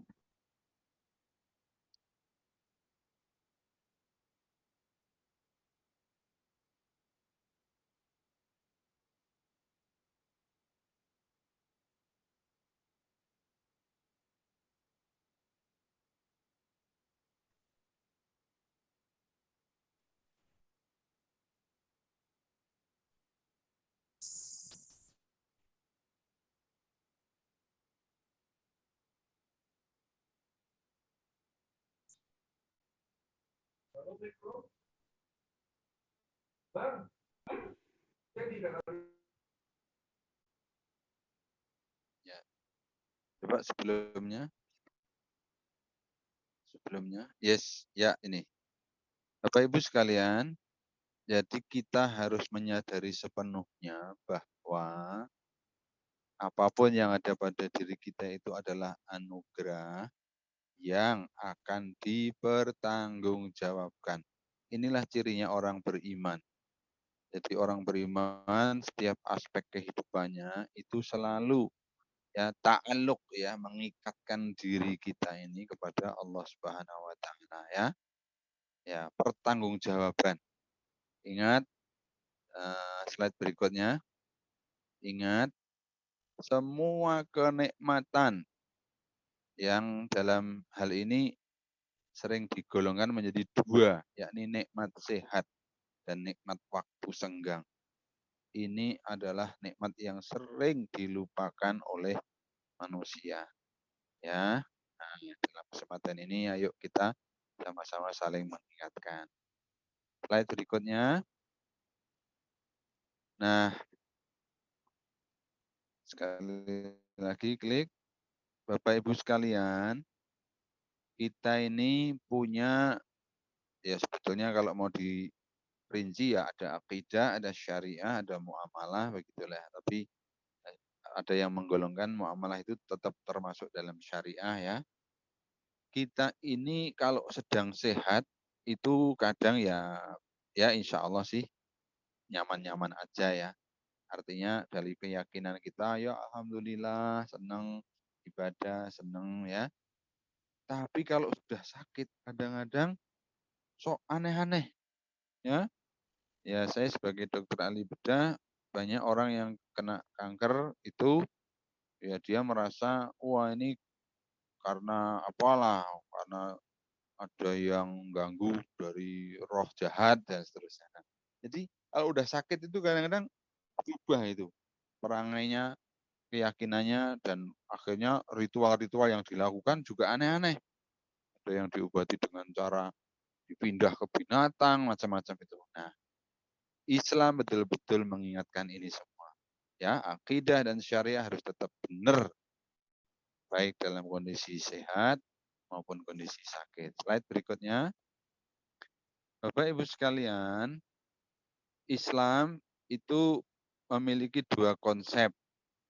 Selain sehat dalam arti ya jasmani, ya, fisik, tapi juga ada afiat. Nah, afiat ini adalah ini enggak ada dalam ilmu kedokteran ya. Afiat enggak ada dalam ilmu kedokteran. Adanya ya dalam ilmu Islam. Kalau organ tubuh kita berfungsi sesuai dengan tujuan penciptaan Allah, itu namanya afiatnya beres. Slide berikutnya. Ini contoh yang mudah dipahami. Mata secara medis itu sehat ya kalau dia bisa melihat ya, nggak ada nyeri, nggak ada radang, nggak ada infeksi, bahkan nggak pakai kacamata ya, pokoknya clear. Tetapi mata yang sehat itu tidak afiat kalau ternyata digunakan untuk melihat hal-hal yang terlarang atau melakukan perbuatan-perbuatan terlarang. Masya Allah, ya Islam itu konsepnya sedemikian. Ya, nah, terus lanjut berikutnya. Nah, oleh karena itu, Kalau mau diurutkan, ini Imam Syafi'i yang sering mengatakan, meskipun ini dalam hadis juga jelas, pokoknya kalau orang sudah diberi kenikmatan berupa iman, kemudian ditambah sehat, ya sudah, itulah keseluruhan hidup ini sudah kita miliki. Ya, tak? Slide berikutnya. Ya, ini cepat aja. Yuk, slide. Bagaimana Islam berpesan betul untuk menjaga kesehatan karena tadi itu, karena ini anugerah yang nggak boleh disia-siakan. Ya, makanya kalau ada orang kok bunuh diri atau sebelum bunuh diri dia nggak ngurus sama kesehatannya, itu salah besar. Right? Ya, lanjut. Nah, dari mulai menjaga pola makan dan minum. Ya, ini saya sudah tulis buku namanya judulnya Sehat Gaya Rasulullah ya. Nah, slide berikutnya. Nah, ini sedang puasa, Masya Allah. Puasa itu melatih alat pencernaan kita. Karena di sana adalah sumber atau induknya segala penyakit. Slide lagi, lanjut. Ya, waktu tidur dan aktivitas harus seimbang. Slide, lanjut. Kemudian kerja, ya orang Muslim nggak boleh malas-malasan. Ya, hidup itu ya kerja, ya. Slide berikutnya. Ya, ini masih rincian kerja, fi'il, su'un atau takdimun ya, amalun itu kerja dalam Islam. Slide, lanjut.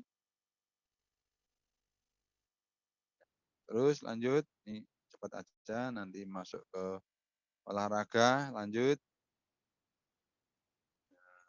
Ya, sholat itu bermakna ganda.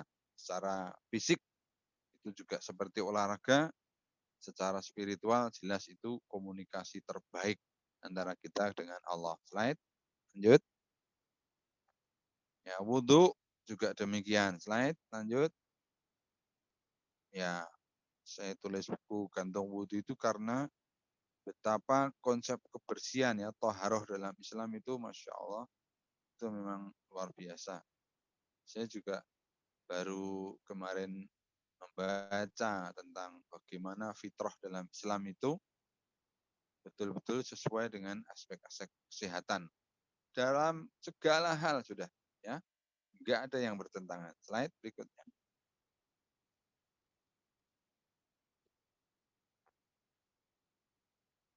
Nah, mental juga demikian harus dijaga. Slide. Karena apa? Karena ya jiwa, mental ini menentukan kalau dalam bahasa agama ya seseorang itu mukallaf apa enggak. Gitu. Slide berikutnya.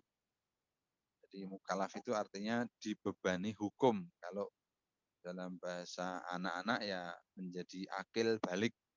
Slide berikutnya. Ya, terus berzikir. Slide. Ini semua adalah unsur-unsur sebagai seorang muslim yang harus dipelihara ya, kesehatan jasmani maupun rohani. Slide. Nah, zikir lanjut. Bisa zikir pagi petang, bisa zikir dalam berbagai kesempatan ya. Manfaatnya sudah begitu jelasnya ya, bisa menyehatkan kita. Slide. Ya. Jadi seseorang dikatakan bahagia itu kalau tubuhnya sehat, jiwanya juga sehat ya, spiritualnya sehat. Nah, kita bisa bayangkan orang yang tubuhnya kekar tetapi mentalnya nggak benar, jelas itu bukan seorang yang benar secara syariat. Slide. Nah, kalau individunya sehat, itulah unsur menjadi keluarga yang sehat juga. Slide berikutnya. Nah, mudah-mudahan keluarga kita bebas dari stunting tadi yang sudah diutarakan Bu Dr. Ita ya.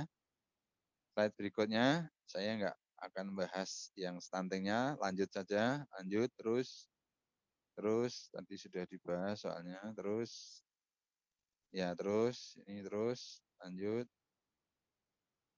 Nah, Bapak Ibu begini, Ya, kembali ke terus kembali ke yang. Nah, satu lagi, kembali satu lagi. Terus. Nah, aduh.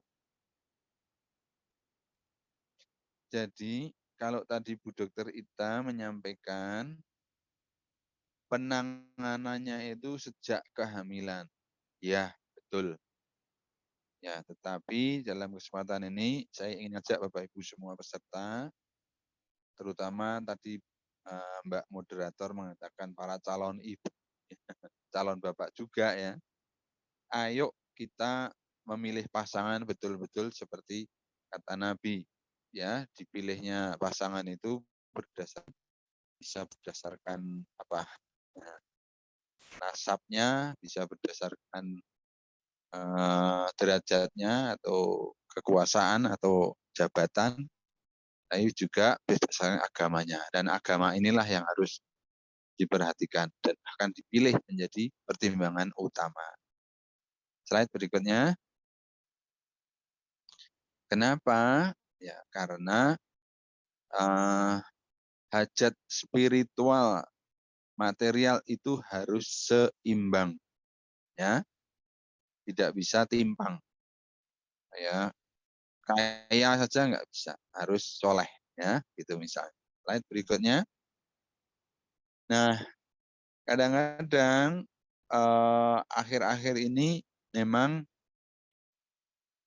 kita ini tergerus oleh kampanye dari luar sana yang kampanyenya itu tidak cukup bisa dipertanggungjawabkan secara Islam. Contoh ya, seorang artis yang mengatakan, saya bisa cantik, bugar, tetap di usia sekarang karena saya ini child free katanya. Mungkin Pak Ibu sudah pernah dengar itu. Apa artinya? Dia nggak mau punya anak gitu, supaya tetap cantik, tetap bugar ya, tetap fit, ya, tetap tampil sedemikian rupa ya. Tapi kemudian mengatakan dia nggak pengen punya anak. Kan aneh ya, itu tidak sesuai dengan fitrah Islam. Bahkan ada yang lebih drastis lagi, tidak mau menikah gitu. Tuh kalau mau menikah pokoknya pengennya santai-santai tadi. Anak itu bikin ribet, bikin apa. Sampai kok dilelah punya anak, terus dia nggak mau menyusui. Nah ini, aduh, ya, pikiran-pikiran yang salah. Sudah kita ini digerus oleh misalnya ya kesetaraan gender atau kriteria kemandirian seseorang, itu kan sudah tergerus banget. Zaman dulu kita tahu pendahulu kita di Muhammadiyah itu Kiai Ahmad Dahlan, itu di usia 20 tahun itu sudah sangat siap menikah karena sudah mandiri, sudah bisa kerja. Tapi sekarang 20 tahun masih dianggap anak. Dan kalau mau dinikahkan itu masih masuk pernikahan anak harus syarat ini dan itu macam-macam gitu. Apalagi lebih muda dari itu masih belasan. Itu betul-betul masih dianggap anak-anak. Padahal secara syariat ya seseorang kalau sudah akil balik itu sudah mempertanggungjawabkan urusannya sendiri. Nah, di situnya aja kita itu sebetulnya sudah iya ya, kok jadi ya tergerus oleh arus modernisasi ya. Seseorang mau menikah itu konotasinya nanti kondangannya harus namanya pakai titel. Nah, itu kan namanya tradisi yang sebetulnya menggerus tradisi Islam gitu. Tapi ya sudahlah. Kembali ke slide. Jadi Bapak Ibu, para calon ibu terutama, ayo sempurnakan penyusuan. Ya, dalam Quran dikatakan 2 tahun atau 30 bulan. Loh, Dok, 2 tahun kan 24 bulan. Ya, tapi memang lafal ayatnya yang satu mengatakan 2 tahun, yang satu mengatakan 30 bulan. Maksudnya gimana? Oh, kalau 30 bulan itu dihitungnya dari bayi tadi itu yang Bu Dokter sampaikan. Harus diperhatikan sejak dalam kehamilan, dalam rahim. Zat-zatnya sudah sangat gamblang diterangkan oleh Bu Dokter. Pokoknya ASI itu kalau bisa jangan sampai diganti, ya. Jadi ada air susu pengganti ASI ya, formula misalnya. Ya sebaik-baik formula tetap paling baik tetap ASI. Bahkan kemudian tadi Ibu Dokter sampaikan panjang lebar tentang makanan pendamping ASI. Slide berikutnya, ya, rodoah dalam Islam itu sangat dihargai, ya. Bahkan saking menghargainya, rodoah jadi penyusuan itu bisa menjadi saudara yang kemudian tidak boleh dinikahi, mahram. Slide lanjut. Itu saking menghargainya. Nah, maka para calon ibu, ya calon bapak juga ya, mari kita sukseskan menyusui 2 tahun atau 30 bulan tadi itu, dan sejak kehamilan itu sudah ada perhatian yang khusus, yang istimewa untuk buah hati tercinta supaya terhindar dari stuntingnya. Slide. Nah, ini untuk ayah ya. Jadi ayah itu ya ayah yang memberi nafkah apalagi ya. Nah, tapi aneh, para perokok itu di survei itu ternyata menghabiskan 22% anggaran rumah tangga loh. Jadi kan aneh, anaknya kurang gizi, bapaknya merokok. Ini aneh betul ini. Slide berikutnya, Kak Azizmu harus punya program juga ya untuk menghentikan merokok gitu ya. Ya, tidak hanya merokok, juga ini sanitasi yang tadi juga sudah disampaikan dokter. Ini sudah disurvei juga anak-anak yang sanitasinya bagus, itu berat badannya juga bagus dibandingkan dengan yang enggak bagus ya. Slide berikutnya. Ini semuanya adalah perilaku Islami ya. Nah, kemudian juga seorang ayah betul-betul harus berfungsi optimal dalam keluarganya sejak ibunya hamil ya, istrinya hamil, ya, bagaimana bisa periksa, bagaimana bisa mendapatkan asupan gizi yang cukup, dan seterusnya. Slide.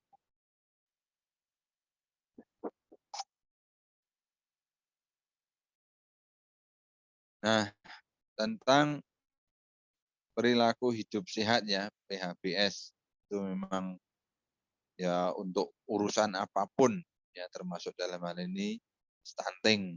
Ini PHBS ini memang penting sekali. Ya, setiap anggota keluarga harus cukup itu ya, happy-nya itu jasmani dan rohani ya, termasuk sanitasinya, termasuk sosialnya dan seterusnya. Slide berikutnya. Nah, makanan yang bergizi itu juga sangat dianjurkan, ayatnya jelas ya. Kulu mimma razaqakumullahu halalan thayyiban. Kan kalau tadi sehat itu ada rangkaiannya walafiat, kalau makanan ada rangkaiannya dari halal dan thayyib ya. Kadang-kadang makanannya halal tapi tidak thayyib ya. Mungkin Bapak Ibu perhatikan ya, anak-anak kecil sekarang ini lebih suka makanan-makanan yang instan, yang ya ciki-ciki gitu ya, yang banyak itu bumbu-bumbu. Sehingga ya makanya memang enak, tetapi karena enak itu sebetulnya tipuan lidah, sehingga dia nggak mau makanan yang misalnya sayur-sayur, ya, yang bergizi alami, protein nabati, protein hewani itu nggak mau. Karena merasa nggak enak, yang enak ya yang bungkus-bungkus itu gitu. Ini masalah loh ini. Ini juga unsur stunting. Slide berikutnya. Nah, jadi hati-hati ya, satu halal, caranya dan barangnya, terus toyib itu manfaatnya bagi tubuh. Slide berikutnya. Nah, ini yang tadi bahwa lambung itu induk penyakit, kita harus hati-hati. Slide. Nah, kemudian zakat ini tidak usah saya sampaikan karena lazis mulah ya pakarnya gitu, tapi intinya slide berikutnya, intinya pemberdayaan zakat ini luar biasa ya, karena bisa untuk mengatasi berbagai persoalan umat. Tadi Pak Sekretaris tadi sudah menyampaikan program-programnya. Nah, termasuk dalam ini tentunya stunting harus jadi perhatian. Slide berikutnya. Ya, nih saya juga lihat foto-fotonya Lazismu luar biasa ya. Bahkan sudah punya kemasan apa? Rendang atau ya daging yang diawetkan itu karena bisa disebar ke seluruh pelosok negeri. Slide. Ya, ini ya, jadi sudah terpetakan keluarga-keluarga yang rentan, rawan terkena stunting, terus sudah diprogram untuk dibantu oleh Lazismu. Slide. Ya, ini kegiatan-kegiatannya. Slide lanjut. Ya. Nah, kita semua harus peduli dan dimulai dari sekarang ini dan selanjutnya untuk mencegah stunting. Slide. Ya, Bapak Ibu, orang tua itu sebetulnya punya kebanggaan atas anak. Mari kita doakan. Robbi habli minas salihin. Robbi habli min ladunka dzurriatan thayyibah. Innaka sami'ud du'a. Ya, ini doa-doa pendek yang monggo para calon bapak dan calon ibu ya. Calon ayah ibu ini harus sering-sering doa seperti ini agar anaknya bebas dari stunting, bebas dari kecacatan fisik dan juga soleh ya. Slide berikutnya. Ya, doa yang lebih panjang sedikit. Rabbana hablana min azwajina wa dzurriyyatina qurrata a'yun waj'alna lil muttaqina imama. Slide. Ya, sudah selesai. Demikian Ibu moderator, waktu saya kembalikan. Assalamualaikum warahmatullahi wabarakatuh.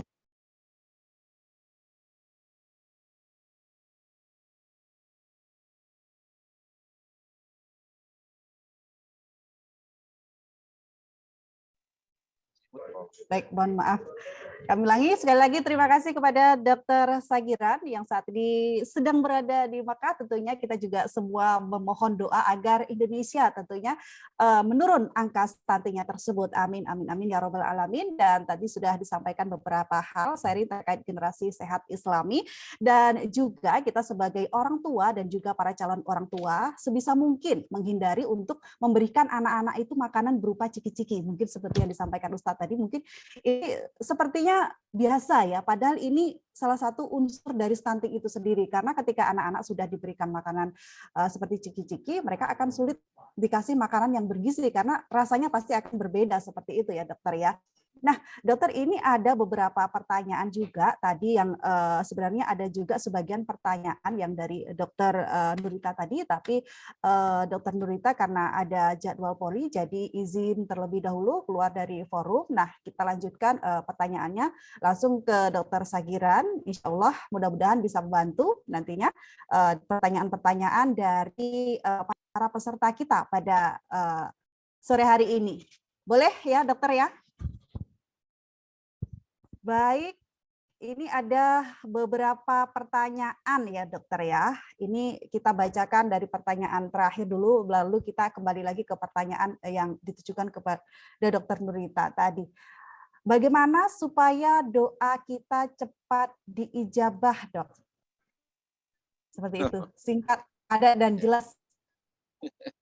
Silakan dokter. Ya, bismillah.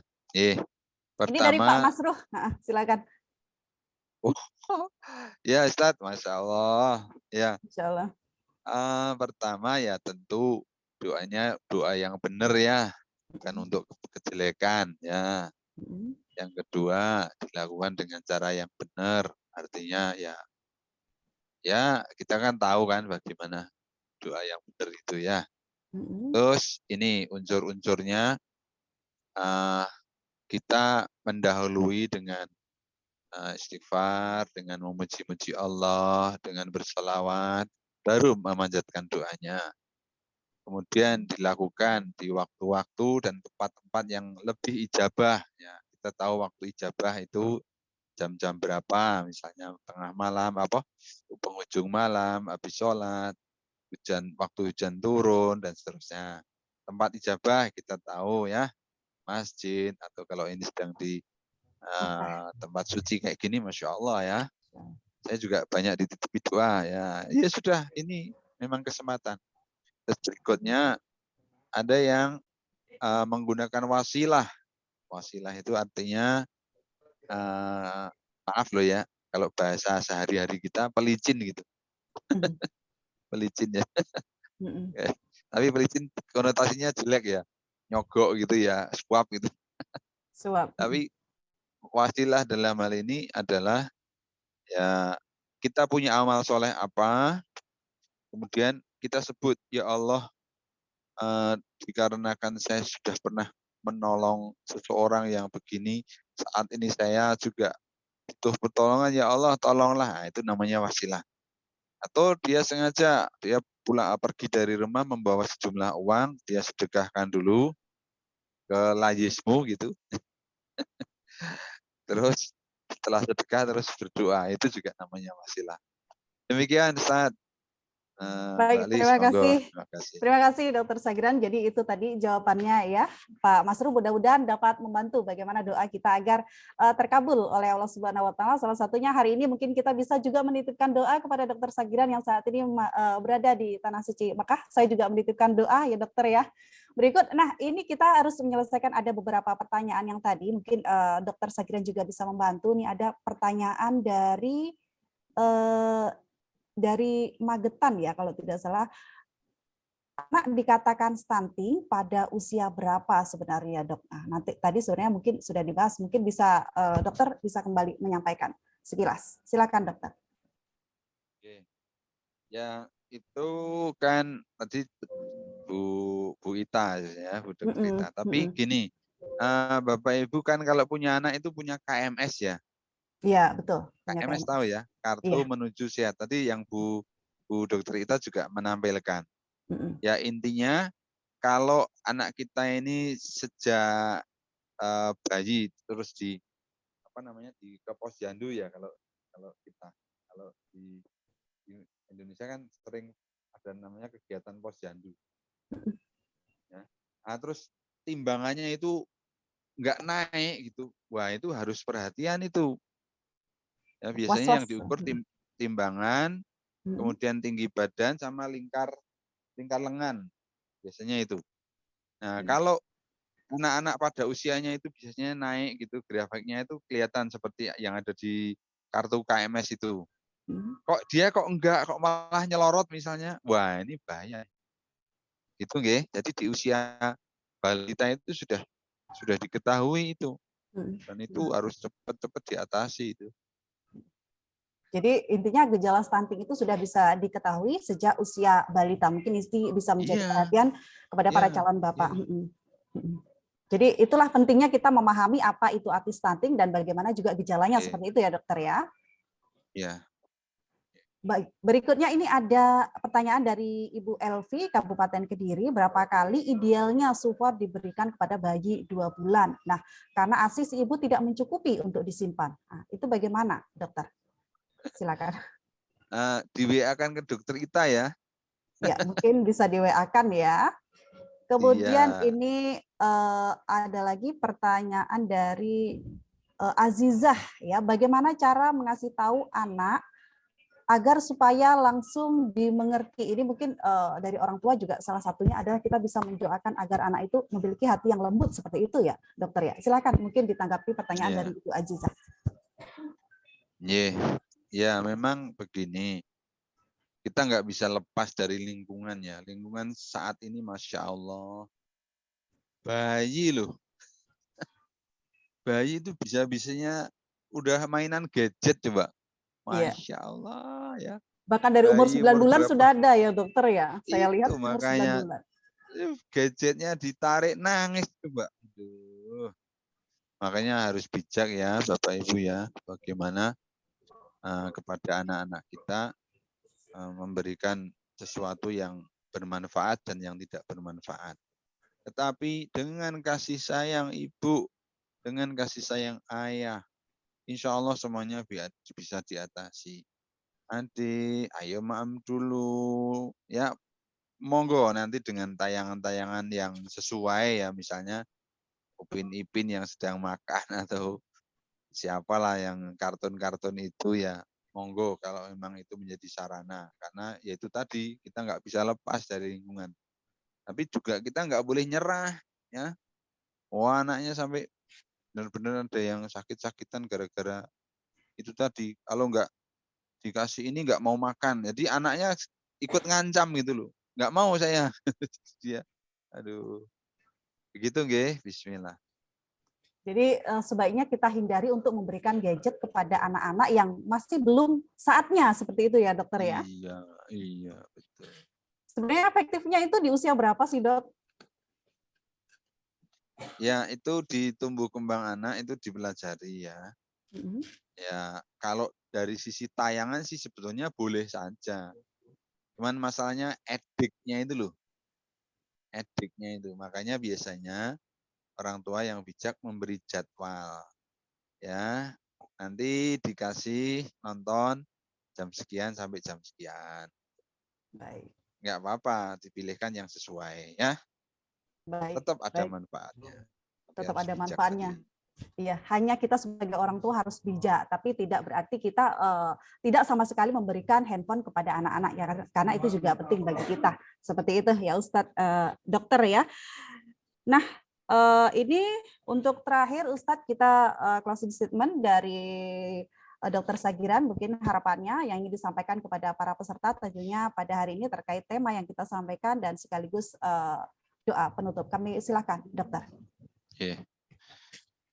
Bapak Ibu, pendahulu kita Kiai Haji Ahmad Dahlan ya benar-benar prihatin atas negeri ini dengan generasinya, sehingga beliau merintis Muhammadiyah ini dengan harapan ya bisa mencerahkan, dan alhamdulillah betul-betul mencerahkan bangsa ini, terbukti dari amal usaha Muhammadiyah yang luar biasa perkembangannya ya. Bahkan di bilangan pemerintahan ya Muhammadiyah memberi sumbangsaran yang sangat-sangat besar. Alhamdulillah kita menjadi generasi penerus dari perjuangan beliau di Muhammadiyah ini, dan khusus untuk acara ini mudah-mudahan Bapak Ibu, calon Bapak, calon Ibu ya bisa menjadikan generasinya generasi terbaik ya. Tadi itu Rabbana hablana min azwajina wa dzurriyyatina qurrata ayun waj'alna lil muttaqina imama. Jadi generasi yang akan menjadi pemimpin bagi orang-orang yang beriman. Ya, demikian kita tutup dengan sama-sama berdoa. A'udzubillahi minasyaitonirrajim. Bismillahirrahmanirrahim. Alhamdulillahirabbil alamin hamdan na'imin hamdan syakirin hamdan yuafi ni'amahu wa yukafi mazidah. Ya Rabbana lakal hamd kama yanbaghi li jalali wajhil azimi sultanik. Allahumma fir lil mu'minina wal mu'minat wal muslimin wal muslimat al ahya'i minhum wal amwat innaka samiun qaribun mujibud da'wat fa ya qadiyal hajat. Allahumma ya Allah, kami yang berkumpul dalam webinar ini, berikanlah taufik dan hidayah-Mu untuk menjadikan generasi-generasi yang baik yang bisa meneruskan perjuangan Islam ya Allah, untuk menjadikan negeri ini negeri yang baldatun thayyibatun wa rabbun ghafur. Rabbi habli minas salihin, Rabbi habli minas salihin, Rabbi habli minas salihin, Rabbi ja'alni muqimas salati wa min dzurriyyati. Rabbana wa taqabbal du'a. Rabbana hab lana min azwajina wa dzurriyyatina qurrata ayun waj'alna lil muttaqina imama. Wabil khusus ya Allah, semoga seluruh panitia webinar ini dan para pesertanya dan kami semua yang mendukung dapat kiranya Engkau mudahkan bisa ziarah ke tanah suci, umroh atau haji ya Allah, dengan mudah dengan berangkat umroh atau haji yang mabrur. Allahumma rzuqna ziyaratal haramain, ziyaratal Makkahal Mukarramah wal Madinatal Munawwarah. Allahumma ja'al umratana umratan mabrurah wa sa'yan mashkura wa dhanban maghfura وعملا صالحا مقبولا وتجارة لن تبور وصلى الله على خير خلقه وسلم ربنا آتنا في الدنيا حسنة وفي الآخرة حسنة وقنا عذاب النار والحمد لله رب العالمين. Demikian, terima kasih. Terima kasih Dr. Sagiran, terima kasih juga atas doanya dan juga sharingnya pada hari ini. Mudah-mudahan apa yang kita sampaikan bermanfaat tentunya, dan angka stunting di Indonesia mengalami penurunan, dan mudah-mudahan kita semuanya bisa membangun generasi Islami yang sehat dan bebas stunting. Sekali lagi kami ucapkan kepada narasumber yang hadir pada hari ini, yaitu Dr. Nurita Alami dan juga Dr. Sagiran yang saat ini berada di tanah suci Mekah tentunya, dan kita juga ucapkan terima kasih kepada para peserta yang sudah hadir pada hari ini. Mudah-mudahan yang sudah meluangkan waktunya pada hari ini semuanya bernilai pahala dari Allah Subhanahu wa taala. Dan ini kita juga mengingatkan bagi yang ingin berkomitmen atau bersedekah bisa langsung menghubungi customer service di 0813 2604 3542. Saya ulangi, mengingatkan kembali bagi yang ingin berkomitmen atau bersedekah bisa langsung menghubungi customer service di 0813 2604 3542. Mudah-mudahan dengan bersedekah tentunya hajat kita, niat kita dikabulkan oleh Allah Subhanahu wa taala. Yang belum mendapatkan pasangan bisa mendapatkan pasangan yang terbaik yang dipilihkan oleh Allah Subhanahu wa taala. Tentunya yang belum memiliki keturunan segera diberikan keturunan yang tentunya keturunan yang Islami dan juga nantinya bisa bebas stunting. Seperti itu. Baiklah, terima kasih sekali lagi kepada panitia yang hadir pada hari ini, yaitu ada Pak Masruh, yaitu selaku Sekretaris Lazismu Jawa Timur. Sekali lagi saya mengucapkan terima kasih. Saya Lisaidah, mewakili segenap para panitia, juga mengucapkan terima kasih. Mohon maaf atas segala kesalahan dan juga hilaf. Dan bagi para penanya terbaik, nantinya akan dihubungi langsung oleh panitia siapa penanya terbaik yang akan berhak mendapatkan bingkisan langsung dari panitia Lazismu Jawa Timur. Baiklah, sekali lagi saya ucapkan terima kasih dokter, terima kasih kepada para peserta dan juga kepada para panitia. Sampai ketemu di lain kesempatan, mudah-mudahan insya Allah. Akhirnya saya Lisaidah mengucapkan terima kasih. Wassalamualaikum warahmatullahi wabarakatuh.